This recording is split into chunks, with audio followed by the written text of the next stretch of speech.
Hey guys, welcome to my channel. There's a lot of spoilers ahead, so viewer discretion is advised. So, let's jump in. The movie today we are going to recap is The Assistant. The film takes place over the course of a single day in the life of Jane Julia Garner, a junior production assistant who has been working for a film production company in New York City for only 5 weeks. Jane arrives at the office in Manhattan before dawn at around 6:00 a.m. in winter darkness by riding an Uber or Lyft from her home in nearby Queens or Brooklyn. She is the first one to arrive at the office and quickly goes through her daily routine, performing various duties, getting the office ready for the day ahead. Her tasks are many: turning on the lights, feeding the photocopier, making the coffee, cleaning up after staff members from the day before.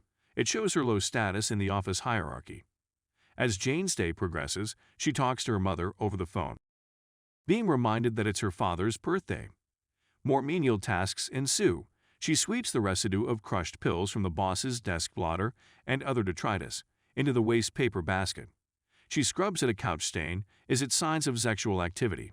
Back behind her desk, Jane overhears her fellow office coworkers making snide remarks about the boss's conquests. While washing coffee cups, Jane overhears two employees discussing the possibility of transferring to other departments.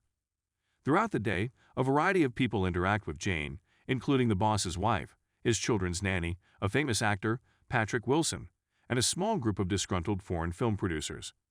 Whenever Jane does something her boss deems a mistake, he verbally abuses her over the phone as her fellow junior production assistants, Noel Robbins and John Orsini, watch on silently, having themselves felt the sting of their boss's abusive management style.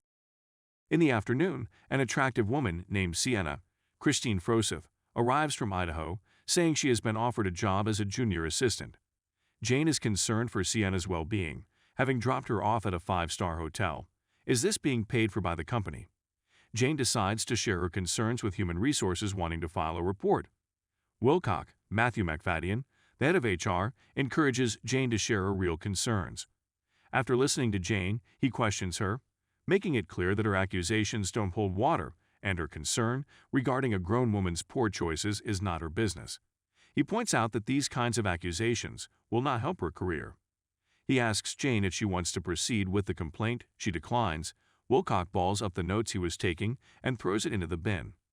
As she leaves, Wilcock tells her she has nothing to worry about, as Jane is not the boss's type, further reinforcing her initial thoughts. Upset, Jane returns to her desk, immediately getting a call from the boss, giving her a dressing down, having gotten wind of the accusation. He demands Jane write an email of apology and send it to him.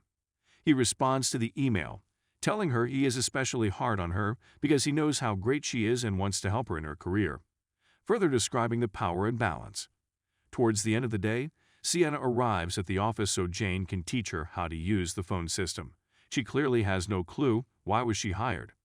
Jane sees Sienna is leafing through some office manuals and tells her she can leave, and that she'll see her tomorrow. As night falls, Jane prepares a microwave dinner for herself in the break room while other employees leave. Her boss stays late in his office with an actress Jane interacted with earlier in reception. He calls Jane and tells her that she can leave for the night. Jane goes to a coffee shop across the street and calls her father to wish him a happy birthday, while she absent-mindedly picks at a muffin. The father asks her if she is okay, and she replies that she is okay. Jane finishes her call. Looking out from the cafe window, the camera shows a window, her boss's office window, shadows moving behind Venetian blinds suggesting sexual activity. In the final shot, from a distance we watch Jane's back as she walks home down a wintry lit street, making her look small against everything else in the world.